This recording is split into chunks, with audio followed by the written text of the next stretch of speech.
And hello guys, once again, welcome back muli sa ating channel, Chloe TV. Panibagong araw at panibagong reaction video tayo ngayon. So, ayan, maligayang pagbabalik. So, ngayong araw na to, siguro masasabi nating isa talaga sa magiging dahilan kung bakit nahulog yung loob ni Krista dito kay Mikoy. Aside from gwapo na, sobrang napakabait pa, no? Sobrang kumbaga kakaiba yung personality ni Mikoy. So di tayo magtataka guys kung bakit tuluyang mahuhulog yung loob ni Krista dito sa ating bagong kalingap. And yun na nga, sa ating reaction video sa araw na to ay bibigyan po natin ng reaction ang mga upload ng ating Keyboys, no? At dahil panibagong Keyboys po ito si Kalingap Mikoy, so syempre hindi natin papalagpasin at bibigyan natin ng reaction ang kanyang pag-charity vlog.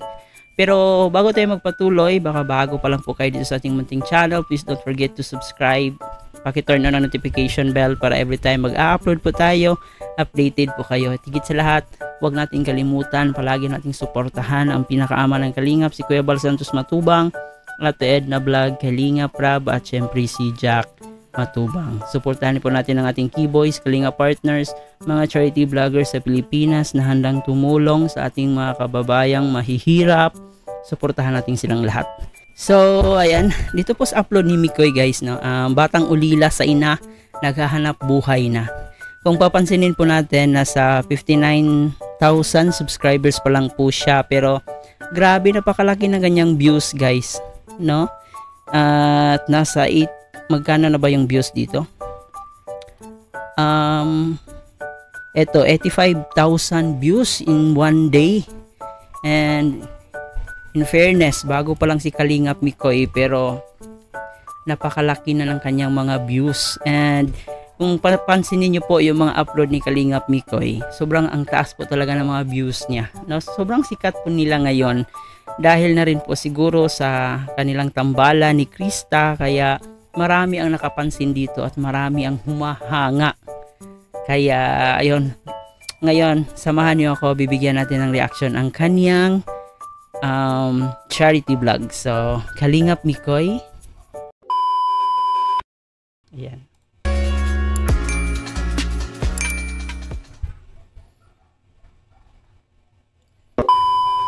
Team Kalingap. Isang mapagpalang araw po mga Kalingap.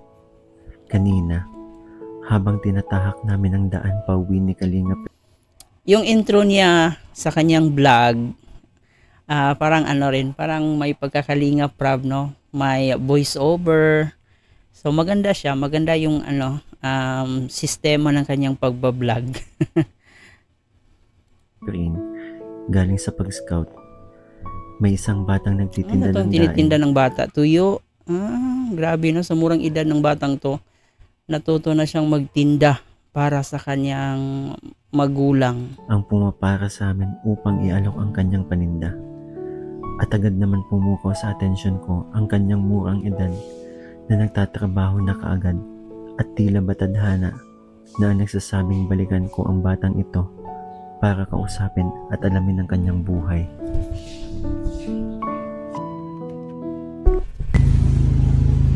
Ano binibenta mo? Ay, no? Ay, ilang taong ka na?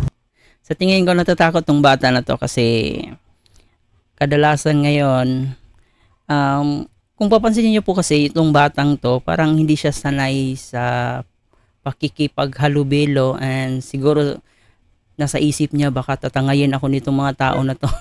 So, yan, napapansin niyo parang natatakot siya. Bro, ilang taong ka na? 11 po. Taga saan ka? Yan lang po. Hello po. May mga nakakilala na sa kanya dito. Ilang taon ka na? 11 ka na? Taga saan ka? Saan ka nakatira?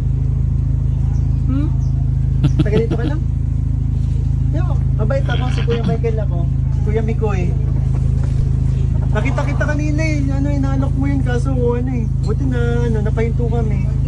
Pati nga binibenta mo. Magkano ito? 20 po. 20. 20. Sino nagpapabenta?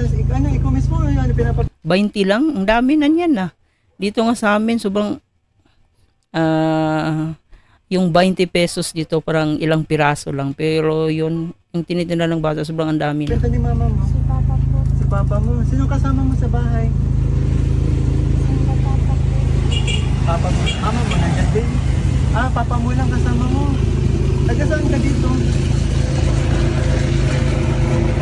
Taga saan ka dito? Hindi na niya maalala kung taga-saan siya. Siguro natatakot na yung bata. Dito? Dito lang? Saan? Saan bahay mo? Doon mo? Dito lang? Magkano ito? 20. Saan ang harong nindo? Sinaro nito. Bahay. Hindi? Malayo, malayo. Malayo. Sino ba? Babakalin mo yan. Oo, sabihin mo ano. Tara, punta tayo doon sa bahay nyo. Ano tayo? Tara. Bibilan namin yan.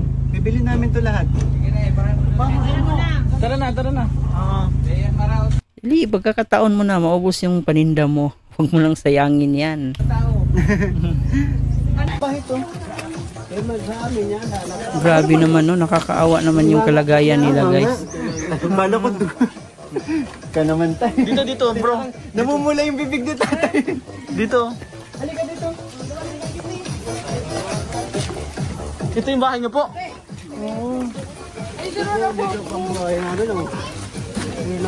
Buti na lang ngayon guys no, kahit papaano may mga vloggers na kahit pa kunti-kunti yung tulong nila, at least nabawasan yung kahirapan ng ating mga kababayan. So kahit papaano may mga tao pa ring mabubuti ang puso na handang tumulong. Siguro kahit sabihin na nila na pinagkakakitaan kasi binablog, pero nandun na tayo sa part na practical, nandun na tayo sa part na kailangan gawin. Kasi kung hindi naman nila iba-vlog, walang video, saan sila kukuha ng pantulong? Hindi naman po sila government officials na may pondo. 'Di ba? May pagkukunan ng pondo. So dito kailangan talaga nila i-vlog. Kaya sa mga vloggers diyan, and especially sa mga taong makikitid ang utak na sinasabi nilang pinagkakakitaan yan kasi binablog yan, no? At saka hindi naman nila tutulungan pag hindi binablog. Of course, dapat talaga siya i-vlog para merong kita. At yung kita na yon ibibigay din naman dun sa mga nangangailangan. So, parang patas lang din po. At saka kung tutuusin, mas mas nag-effort pa yung mga vlogger. Hindi lang po oras yung nilalaan nila dyan, pati yung pagod, no? At saka pamasahe nila, panggas. So marami din po silang isinaalang-alang sa kanilang pagbablog. Kaya wag po nating i-bash yung mga vlogger na tumutulong, bagkus at ipong suportahan para mas lalo silang ma-inspired, para mas tumulong pa sila sa ating mga kababayan. Huwag kang umibi. Huwag kami, mababait po kami. Ikaw na ano Oo, nun. sabi ko nga bibili namin yan. Kaya papinta niya po yan. Kaso po ito lang po yung bahay namin. Ano na siya. Ba't umiiyak ka? Siguro first time niya maka-encounter. Baka nasa isip niya na baka itong mga tao na to nangunguha ng bata. Kaya siguro natatakot talaga yung bata. Pero hindi rin naman natin masisisi yung bata, di ba? Malay niya kung sino yung mga tao na yun. Hindi niya kilala. Kita namin yung bata-bata niya. Ano pangalan mo? Juby po. Juby. Ikaw umiyak? Mababait kami. Si Kuya Mikoy ako. Si Kuya Mikoy. Mabait kami. Si Kuya rin ito, oh. Ilan taon ka na tayo? Si Kalinga Brain pala yung kasama niya. Anong pinagkakakitaan niyo po ngayon? Ito po minsan, Sorry po, ano po yung pinagkakakitaan niyo tayo? kung may arawan po na arawan, sa ngayon na po nang wala, kaya Ano po yung arawan nagkakakapintero? hindi po, na kung may paupahan po, wala naman pa pa upang patrabaho, pagtabas. Ano? Kaya panahon na ito. Ano yun? Parang labor? Ano? Nililis po sa Pero po hindi naman po siya ngayon nakapagtrabaho na po at inalis po siya kasi po nag-positive daw po siya sa TB. May sakit. Yung gamot. Pero okay ka man na po. ano lang po. Sobrang nakakaawa guys, no? Wala pang trabaho, tapos meron pang sakit. So sana itong mga ganitong klaseng problema dapat pagtuunan ng pansin ng ating gobyerno, no? At saka siguro pwede naman silang lumapit sa mga barangay, may mga free naman na gamot. So kailangan mo lang talaga magtiyaga. Pero sana mapansin ito ng ating gobyerno na marami talaga ang mga taong dapat tulungan, no? Lalong-lalo na ganitong kalagayan. Po pa ilang araw pa lang pagka walang damudag. Mga anak niyo po ito? Eh po. Ang bunso. Lima pa po yan sa ano. Haba po wala na, iniwanan niya. Kano mo po sila? Ama ko po yan. Ah, Kami po anak po kami sa unang ano. Kumusta yung sakit ni tatay? May mga bata. Ano yun? Hindi man po nakakahawa. Hindi naman Ano po. po yung nakahiwalay lang po yung ano yung plato. Mga plato. Kutsara. Kanina natakot ako, naganganga pala si tatay. Sabi ko, ba't namumula yung bibig? Bet nag-ibig ka, Jovi. Huwag ka mag-ibi, mababait kami. Hindi na daw po alam. Nahiya lang siya, nahiya. Si Kuya Miko ito, mabait. Anong pangalan mo? Bro, hindi pa pala, Ayan no? yung bunso po. Nasaan po yung nanay po? Wala na po.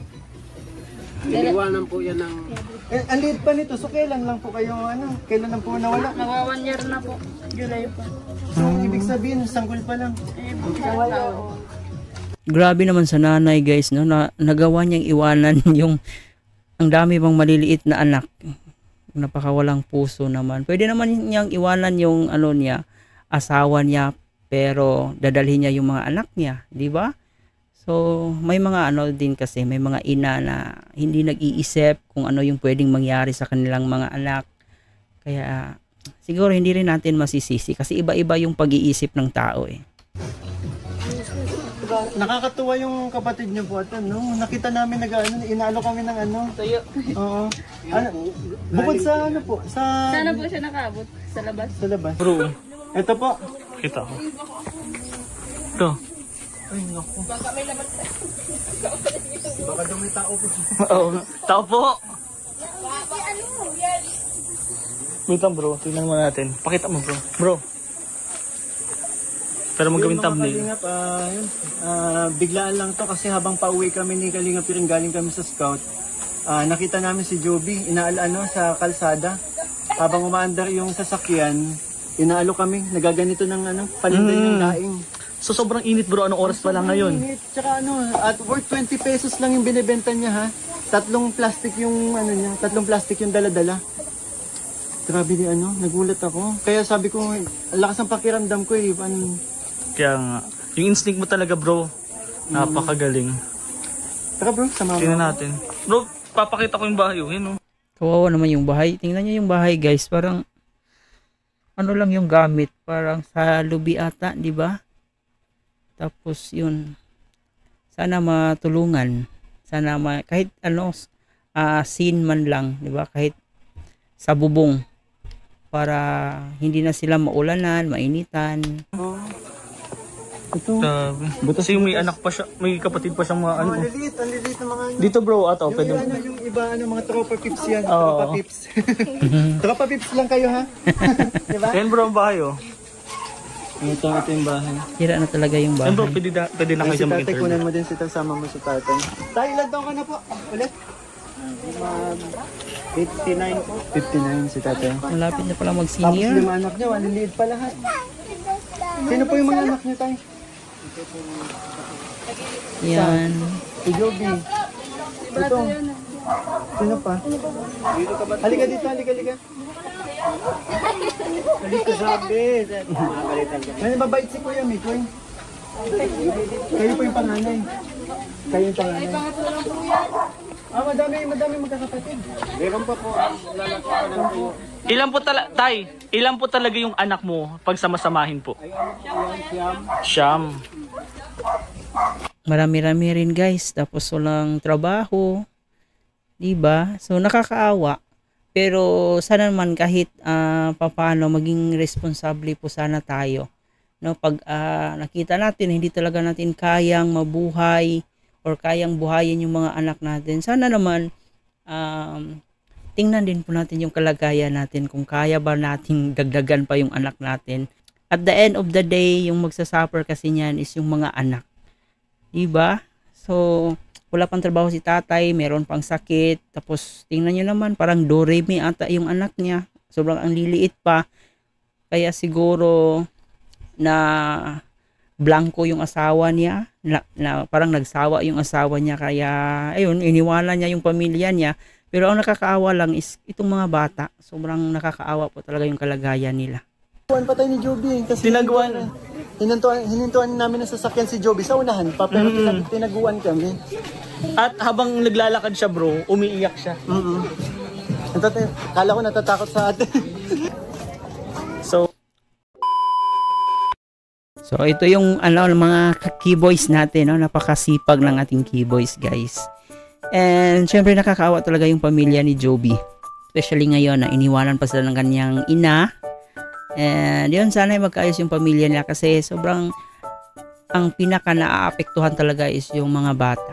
Kaya we wish na magiging okay yung pamilya nila at sana gumaling na si tatay kasi siya lang yung ngayon siya yung dapat magkaroon ng lakas ng loob kasi maraming mga maliliit na anak pa si tatay, so dapat talaga na bigyan pa siya ng lakas para makapagtrabaho, makapaghanap buhay para sa kanyang pamilya. So yun guys, siyempre suportahan natin si Kalingap Mikoy kasi parang tulad ng sinabi niya, siya yung nagiging daan para makilala niya si Joby at matulungan.